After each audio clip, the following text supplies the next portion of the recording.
عمران خان زمان park Lahore سے اسلام آباد کے لیے موٹر وے پر رواں دواں۔ اسلام آباد ہائی کورٹ اور جوڈیشل کمپلیکس میں پیش ہوں گے۔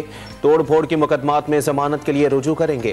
تحریک انصاف کے رہنماؤں کی عدالت آمد کا سلسلہ جاری۔ صرف متعلقہ افراد کو اسلام آباد ہائی کورٹ کے احاطے میں داخلے کی اجازت ہوگی۔ 2500 سے زائد اہلکار عدالت کے اطراف تعینات۔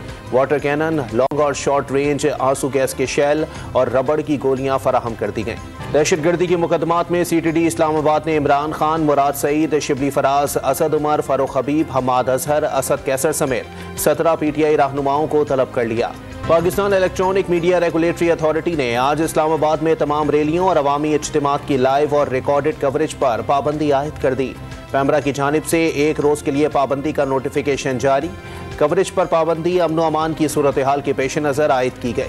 مریم نواز کا عمران خان پر آئین شکنی کا مقدمہ چلانے کا مطالبہ۔ سپریم کورٹ نے قومی اسمبلی توڑنا آئین کی خلاف ورزی قرار دینے کے باوجود جانے دیا۔ اب بھی وقت ہے حکومت پٹیشن دائر کرے۔ نون لیگ کی چیف آرگنائزر کا مشورہ۔ پارلیمنٹ کا مشترکہ اجلاس آج سپہر 3 بجے شروع ہوگا۔